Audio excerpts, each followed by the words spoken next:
पाठ 3 सुंदर संसार परमेश्वर का वरदान। उपहार स्वेच्छा एवं खुशी से दिए जाते हैं। ये हमारी योग्यता के कारण नहीं दिए जाते, ये हमारे प्रति प्रेम के कारण दिए जाते हैं। परमेश्वर ने सूरज, चांद, तारे, पृथ्वी, हवा, पानी तथा अन्य सभी चीजों को बनाया। उसने यह सब हमारे लिए बनाया। इसके बिना हम जीवित नहीं रह सकते। परमेश्वर ने हमें यह सभी चीजें मुफ्त में उपहार के रूप में दी है। ये परमेश्वर की ओर से हमारे लिए वरदान है। ये हमारे प्रति परमेश्वर के प्यार को सिखाते हैं। परमेश्वर ने सजीव और निर्जीव प्राणी दोनों की रचना की। पवित्र बाइबल भी कहता है, ईश्वर ने कहा, पृथ्वी पर हरियाली लहलाए, बीजदार पौधे और फलदार पेड़ उत्पन्न हो जाए, पानी जीव जंतुओं से भर जाए और आकाश के नीचे पृथ्वी के पक्षी उड़ने लगे। पृथ्वी नाना प्रकार के घरेलू, जमीन पर रेंगने वाले और जंगली जीव जंतुओं को पैदा करे।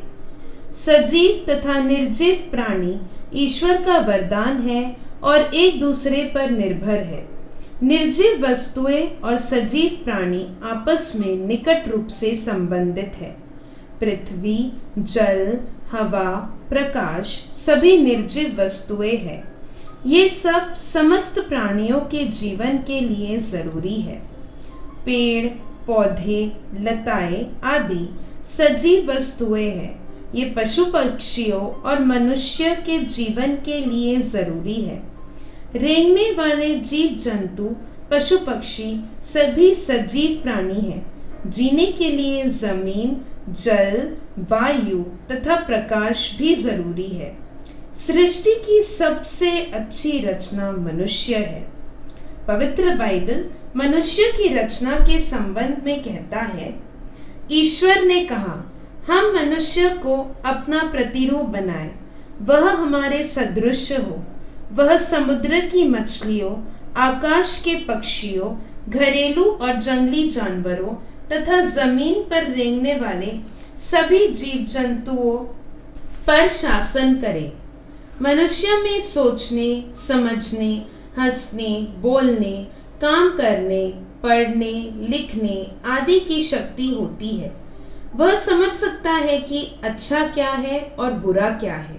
मनुष्य में नई नई चीजें बनाने की शक्ति है। वह सभी वस्तुओं की खोज कर सकता है। मनुष्य एक दूसरे से प्यार कर सकता है। मनुष्य परमेश्वर को जान सकता और प्यार कर सकता है क्योंकि वह उसी के प्रतिरूप बनाया है। मनुष्य परमेश्वर की सबसे महान रचना है। सभी मनुष्य परमेश्वर द्वारा बनाए गए हैं, इसलिए हमें सभी का आदर करना चाहिए। बच्चों, आपके क्रियाकलाप के लिए आप उत्पत्ति ग्रंथ अध्याय 1 से ईश्वर की रचना को बनाएंगे।